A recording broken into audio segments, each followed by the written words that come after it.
जब मैं 12 साल का था, क्लास 6 में पढ़ रहा था, तब मैं अपने एक दोस्त के घर में खेल रहा था। उस समय उसके पिता आए और उन्होंने मुझसे पूछा कि तुम किसके बेटे हो? तब मैंने बताया कि मैं नारायण जी का बेटा हूँ। तो उन्हें नाम तो पता नहीं था, लेकिन उन्होंने फिर पूछा कि क्या करते हैं? तब मैंने बताया और उस इंसिडेंट ने मेरी लाइफ के सोचने की दिशा को बदल दिया। फिर उन्होंने बहुत ही एक अपमानजनक भाषा का प्रयोग करते हुए मुझे वहाँ से निकाल दिया। फिर मुझे समझ में नहीं आया कि ये अचानक क्या हो गया, क्योंकि वो मेरा दोस्त बहुत अच्छा था, मैं उसके साथ हमेशा खेलता रहता था और क्लास में हमेशा फर्स्ट भी आता था, पढ़ाई भी करता था। इस प्रश्न को लेकर मैं अपने एक टीचर के पास गया।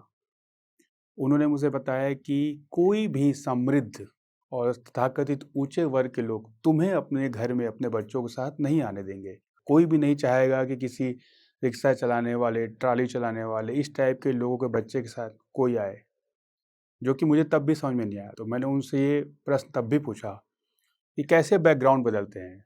तो उनके पास जवाब तो नहीं था, वो भी हँस रहे थे कि इतने छोटे बच्चों को बैकग्राउंड, समाज की परिभाषा में कैसे समझाऊँ? तो उन्हें बताया था कि बैकग्राउंड बदलने के लिए 2 रास्ते हैं। एक, या तो तुम्हारे पिता का काम कुछ और रहता, या तुम कुछ ऐसा करो कि समाज में सब लोग तुम्हारे बैकग्राउंड से तुम्हारे पिता को जाने। तो मैंने उनसे पूछा क्या रास्ता हो सकता है?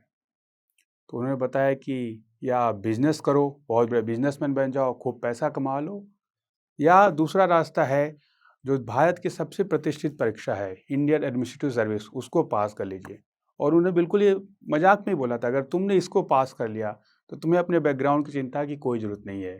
तुम्हें पहले दिन से ही लोग तुम्हारे नाम से जानेंगे और तुम किसी के भी घर में आना जाना, समाज के सारे बैरियर को तोड़ दोगे।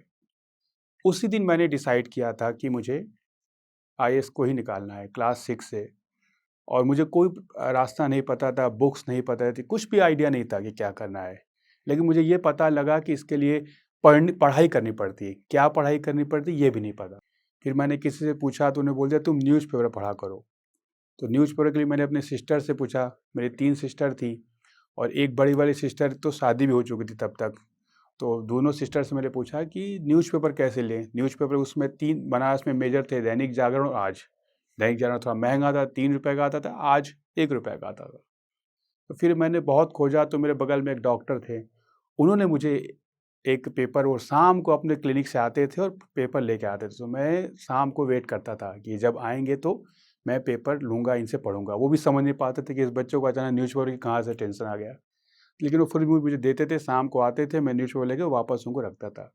धीरे-धीरे मैंने अपना रास्ता इस तरह तैयार किया। हाय, मैं हूं doctor Khan, founder and director of KSG. मेरे बारे में जानने के बाद और मेरी कहानी सुनने के बाद जोश टॉक ने मुझे अप्रोच किया और उसके बैकड्रॉप में आज एक मैं बहुत बड़ा अनाउंसमेंट करने वाला हूं आपके लिए। मैं जोश के माध्यम से ये बताना चाहता हूं कि मैं बहुत बड़ी स्कॉलरशिप देना चाहता हूं। ये इंश्योर करूंगा कि अगर देश में कोई टैलेंटेड व्यक्ति है जो कि पढ़ना चाहता है, कोर्स करना चाहता है और सिविल सेवा में जाना चाहता है, उसको फाइनेंशियल इशू की वजह से रुकना नहीं पड़ेगा। We can always contribute to this beautiful India through this services. Scholarship के बारे में डिटेल्स चाहिए, वो नीचे दिए गए लिंक में अवेलेबल हैं एंड हम साथ मिलकर आगे बढ़ते हैं।